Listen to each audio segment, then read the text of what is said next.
The Beauty of the Coast Part 4 in Amuzibruwi. Baby will be a ahayugwa. Ogwampano na mucha muzibruwi. Bia itumutsina jujo ho. She ponano pa na mutino. She da pombu aswachi.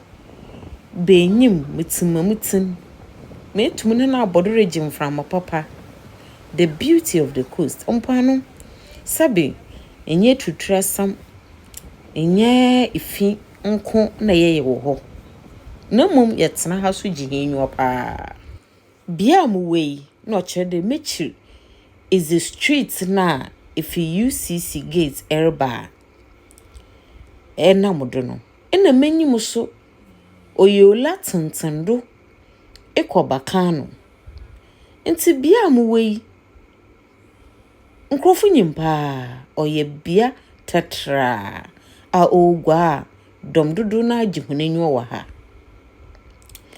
Na ansa na mobuni zina kyerɛw no pon hwamompan wote hwɛ ne fiaw pono da watatra yo na haze mframara nko twam aha eda hɔ a ewufie enye hweye ebaba batena hwɛ bebi sɛ pe bibi anom epe bibi ezi wa hyehye no wɔ hɔ preko wa hyehye no wɔ hɔ dedaw.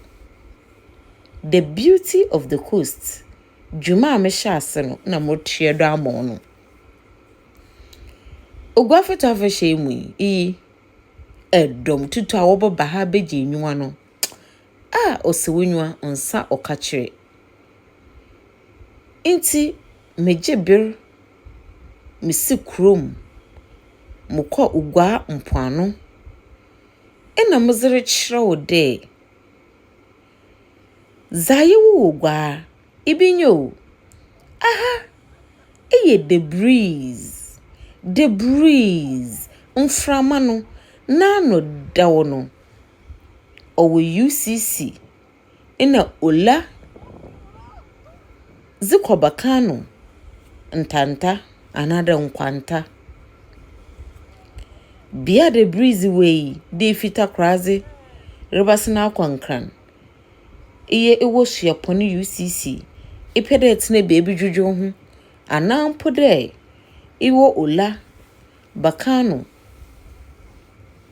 zirko pedu na azabra na pede ba juju ho ompano no the breeze oyetatra itum eba ebo juju ho iyi mumfom promote ba no na anade bie yerhweza owo henom poano a oye fewa or add value to oman ogwa iye bia o masankrofo ana kontufa wortwom kwankran enam bia horo no wodugwa wonya reason ana wonya sentiri bi tinegwa pro honan kakrawa zigogwa ema yenuanom so wo prapra wo serve wozu dwuma kokure bie ni bi wonso wonye bi wozu podjo nte ho ena Nyanis TV yakobo hena asese na ye hyase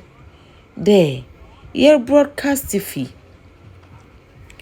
na show ogwampano na kononti na musim na muziyi mazebro se ebe ogwafeto afesha bomozina ne sanampoano na ogwa yenye hwekura anya hena pukukukwe ye odewe ya yetum yezi yenzama bebre mekire yezi jihenenwa enyije papa ni bia hwedende man plan ana man hyehye damre bampoano na menya ahohunti mebe firi mpoano na mehye medwuma matar dem ye farinyi na mebopu mpoano zi odam nan kampoano ahwea ono ena o mapom zenan nti yi mukotir betir wo poano odam nan kapunsu na mtieti ahwea no mu nyina ye exercise shronko na so ya za me hyada agye nyim da mreba nchono mza atarbei na mzinshi mzigugu mu ho kakra hwe gwampo ano hwe na akono enti no se wodwuma bizi anaso de wonyi nka wo fie anaso de aya nkonam bra ogwampo ano batna ho sumdaw manfra manfa wo ho manchinu sum pata wo ho ni nyinara ayeresa wo hwede binom nyi hwana adofo tetampo ano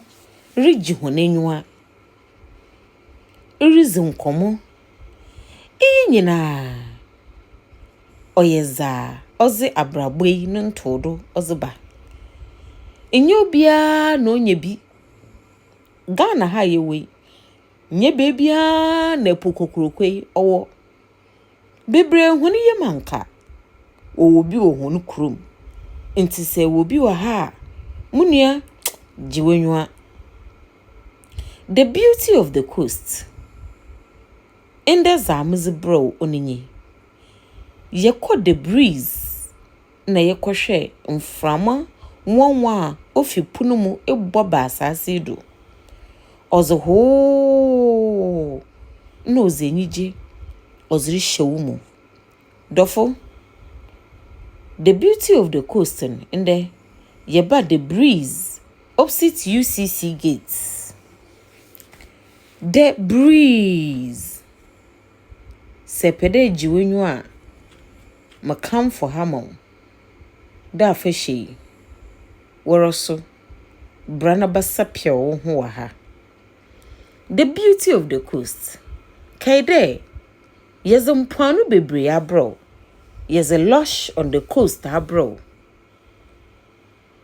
yezimbiem bia horo yes abro inde yes the breeze na yes bro ochina so yeboko baby foforo. Subscribe to Nyanis TV na yemfa p and come share like comment macro.